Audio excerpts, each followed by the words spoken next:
Isabela Guzmán, a menina que se tornou uma tendência do TikTok pelos motivos errados. O uso das redes sociais é algo muito comum entre as pessoas, mas o que todo criador de conteúdo deve saber é que de alguma forma é um influenciador, que influencia grupos pequenos ou grandes de pessoas. E com isso vem grandes responsabilidades, como a responsabilidade de influenciar a opinião e o pensamento de pessoas de todos os lugares e de todas as idades. Isabela teve sua imagem usada de uma forma muito negativa na internet. Devemos saber o que é engraçado e o que é macabro. E sua imagem não é nem de longe um meme engraçado. É a própria imagem do mal.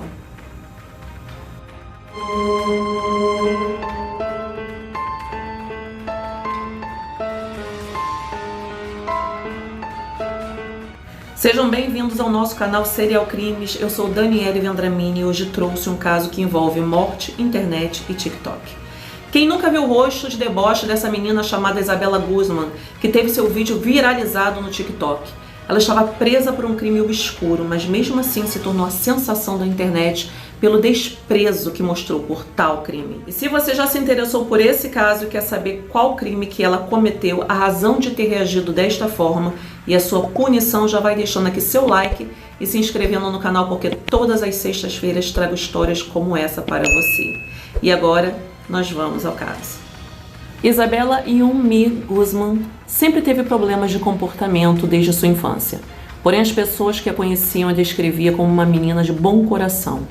Filha de Yumi Roy e Robert Guzmán, seus pais se divorciaram quando Isabela ainda era uma criança por problemas no relacionamento. Após o divórcio, sua mãe começou um relacionamento com um homem chamado Ryan, que em pouco tempo passou a morar junto com as duas.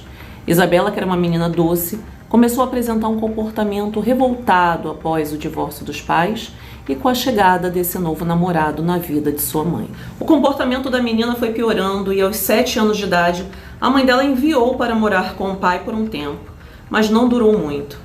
Depois de alguns meses morando com o pai, parece que o pai também não suportou o comportamento da criança e a mandou de volta para morar com a mãe.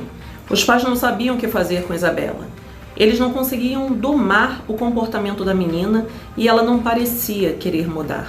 Os pais de Isabela eram artistas e tinham um estúdio onde trabalhavam juntos, e após o divórcio eles não tinham condições financeiras para que cada um alugasse um estúdio. Com isso decidiram trabalhar juntos, mesmo estando divorciados. Isabela muitas vezes, quando saía da escola, ficava no estúdio junto com os pais até que eles terminassem o trabalho. Mas ela não gostava dessa situação. Então, algumas vezes, preferia voltar para casa sozinha do que ficar lá e esperar por seus pais. Os pais de Isabela eram testemunhos de Jeová, assim como ela. Mas ao completar 14 anos de idade, ela decidiu largar a religião, pois dizia não acreditar em religiões. Aí criou-se um grande conflito entre a família, em especial com a mãe, que seguia rigorosamente a religião. E nessa religião, caso a pessoa se desligue dela, as outras precisam cortar laços, ou seja, tirar essa pessoa que abandonou a religião de sua vida. Mas Isabela estava decidida e abandonou a religião. Não houve um corte de laços com a menina, mas as coisas em casa começaram a ficar diferentes e os conflitos foram piorando depois dessa saída. No último ano de ensino médio, ela decidiu largar a escola e não se formar. Ela alegava que suas notas estavam muito ruins e ela estava indo muito mal em todas as matérias e simplesmente decidiu sair da escola. Sua vida parecia cada vez mais conflituosa.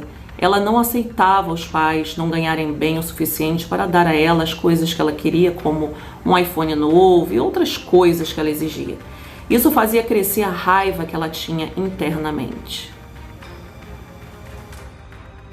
Os pais de Isabela estavam furiosos pela decisão de largar a escola. Afinal, eles tinham investido na educação dela, mesmo com toda a dificuldade pela qual passavam. Isabela sofria de depressão severa e quando ela completou 16 anos, os pais decidiram dar um carro para ela. Na verdade, eles tinham 2 carros e um deles eles decidiram dar para a garota. Mas esse gesto não mudou o comportamento dela. O ódio que nutria pelos pais, pela casa que morava e por tudo à sua volta, fazia com que ela passasse a maior parte do tempo fora de casa. E ao voltar, sempre entrava em conflito e discussões com todos, inclusive com o padrasto. Isabela dormia por diversas vezes fora de casa e começou a arrumar vários namorados diferentes. Diversas vezes, ela foi vista com um rapaz diferentes. Muitas vezes, chegou a levar alguns meninos para dormir em sua casa. Em um certo dia, Ryan viu um menino em sua cama e, em um momento de raiva, falou tudo para a mãe de Isabella, o que ocasionou mais uma grande briga entre todos. Em agosto de 2013, a relação de Isabella com a mãe se tornou insuportável. Por diversas vezes, a mãe de Isabella ligava para o pai Robert para falar o quanto estava preocupada com o comportamento da menina, que demonstrava total falta de respeito com todos. No dia 27 de agosto de 2013, Isabella teve uma discussão com a mãe, onde ela cuspiu na cara da mãe. A mãe ficou sem reação. Isabella então chegou a mandar alguns e-mails ameaçadores para a própria mãe, dizendo que ela ia pagar por tudo. A mãe começou a ficar temerosa com essas atitudes da filha e chegou até mesmo a acionar a polícia, porque ela começou a duvidar se Isabella poderia atentar contra a sua vida ou não. Os policiais conversaram com Isabella e disseram que ela deveria mudar seu comportamento ou a mãe poderia colocá-la para fora de casa legalmente. E se ela morava com a mãe, deveria respeitar a sua mãe. Nesse mesmo dia, seu pai veio também conversar com ela sobre respeito que os filhos deveriam ter pelos pais e parecia uma conversa bem calma entre os dois, onde Isabella parecia concordar com tudo que o pai dizia. E após falar sobre maturidade, respeito e dizer que em breve ela chegaria à maioridade, e em breve poderia ter sua vida da forma que ela quisesse, ele foi embora. Isabella parecia bem calma após todas as conversas que teve, tanto com os policiais quanto com o pai. Parecia que finalmente ela estava caindo em si. Enfim, o amadurecimento havia chegado para ela. Mas tudo não passava de uma ilusão. Naquela noite, a mãe de Isabella chegou em casa do trabalho por volta das 9h30. As duas ainda estavam brigadas. Então sua mãe apenas subiu para tomar um banho. Ryan estava em casa, em seu quarto, quando ouviu um barulho, parecia um baque. E junto com esse barulho ouviu gritos. Imediatamente ele correu para ver o que havia acontecido. Ele ouviu a mãe de Isabella gritando seu nome e sem pensar pegou o telefone e ligou para a polícia. Ainda na linha, ele subiu as escadas, pedindo que os policiais viessem à sua casa. E ao abrir a porta do banheiro, que já estava entreaberta, viu o chuveiro ligado. Assim que avançou em direção à porta foi fechada em sua face. Ele tentou abrir, mas percebeu que a porta estava trancada. Ele sabia que Isabella estava lá dentro com a mãe e ele começou a fazer força para abrir a porta, até que ao olhar embaixo da porta viu sangue escorrer por baixo dela e se espalhar pelo corredor. Ele narrava tudo para a polícia ao telefone. Quando a polícia disse estar a caminho, a porta se abriu e Isabella apareceu toda ensanguentada, segurando uma faca na mão. Quando ela abriu a porta, ela nem olhou para Ryan. Ele parecia invisível aos seus olhos e saiu andando como se nada tivesse acontecido e ninguém estivesse em casa. Ele decidiu não ir atrás da menina e entrou no banheiro desesperado e, ao olhar ao chão do banheiro, se deparou com uma terrível cena. Sua mulher estava esfaqueada, completamente ensanguentada. Ela foi esfaqueada no rosto e no pescoço e ao seu lado havia um taco de beisebol. Ryan ouviu sua esposa falando uma última palavra. Ela chamava por Jeová. E logo depois ela desfaleceu. Ele ainda tentou ressuscitá-la, mas foi em vão. Ela havia morrido. Os policiais chegaram à cena do crime 11 minutos depois da ligação de Ryan. Ao chegarem, Yumi já estava morta. Ao averiguarem o corpo, notaram que ela havia sido esfaqueada 79 vezes. A maioria das facadas foram na região do rosto e do pescoço, mostrando que se tratava de um crime de ódio. Investigações confirmaram que houve luta e que ela havia sido espancada com um taco de beisebol. Mesmo com a rapidez que chegaram, Isabella conseguiu fugir. Sendo assim, eles alertaram a mídia para colocar o rosto dela em todos os lugares e avisar a população que ela estava foragida e armada com uma faca. No dia seguinte, a polícia recebeu uma ligação anônima dizendo que encontraram um corpo ensanguentado dentro de um carro. Mas na verdade não se tratava de um corpo, e sim do carro de Isabella. Ela estava deitada dentro do carro, ainda ensanguentada com o sangue da mãe e com a faca do crime. Isabella foi levada presa, pois não havia dúvida de que ela tinha sido a culpada pelo crime. E com o testemunho de Ryan, ela ficou presa por cerca de uma semana antes da audiência que aconteceu no dia 5 de setembro de 2013. Ela teve que ser arrastada para fora de sua cela para ir para essa audiência, e foi nessa audiência que seus vídeos viralizaram. Isabela havia matado sua mãe há uma semana e não demonstrava nenhum sentimento por sua morte. Ela começou a encarar a câmera e a fazer gestos e expressões estranhas e sem nenhum sinal de respeito. Para ser sincera, era um sinal de desdém e deboche a todos à sua volta e a própria morte de sua genitora. As pessoas começaram a duvidar se ela era realmente culpada do crime de sua mãe, afinal, uma menina tão linda com um rosto tão angelical não poderia ter esfaqueado sua mãe 79 vezes.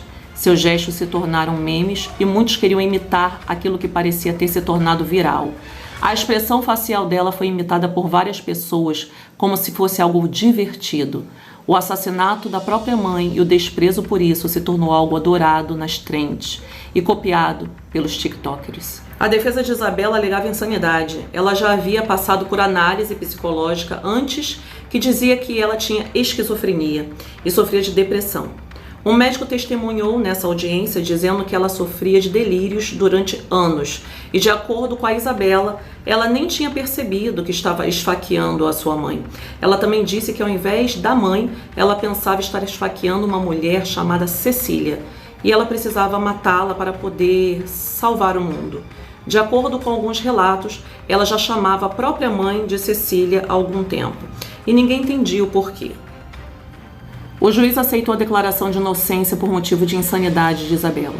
A promotora do caso também disse que eles punem as pessoas que tomam decisões erradas quando elas sabem o que é certo e poderiam ter feito algo diferente do que fizeram, mas que naquele caso em particular, ele estava convencido de que Isabela não sabia distinguir o certo do errado e não poderia ter agido de forma diferente, dadas as significativas esquizofrenia e delírios paranoicos, alucinações visuais e audíveis, pelas quais ela estava passando. A promotora do caso, que tem como objetivo acusar o réu, parecia convencida de que ela estava sofrendo de esquizofrenia e de alucinações há algum tempo. Porém, não estava recebendo tratamento médico específico para isso, o que levou para o pior resultado possível.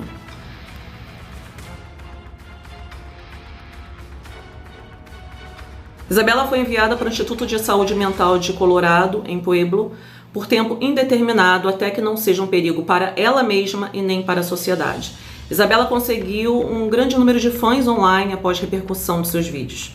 Os valores se inverteram e, ao invés de ser julgada por seu crime cruel, ela recebia mensagens sendo elogiada por sua beleza. E ainda recebia mensagem dizendo que com certeza tinha motivo suficiente para matar a própria mãe. Atualmente ela tem páginas de fãs tanto no Facebook quanto no Instagram. E com isso começamos a questionar o que acontece na mente de pessoas para engrandecer um criminoso, capaz de cometer crimes terríveis. Não só esse fato específico, mas vários criminosos vêm ganhando espaço, viralizando na internet, ganhando cada vez mais seguidores e fãs. Muitos deles ficam mais famosos que as próprias vítimas e acabam ganhando dinheiro na internet. O que se passa na cabeça de pessoas que idolatram esse tipo de pessoas? Será que não percebem que isso é incitar um crime, endeusar um criminoso? Já parou para pensar que com essa incitação mais criminosos vão vir à tona e a próxima vítima pode ser você? Não? Então para um pouquinho para pensar. Não dói não.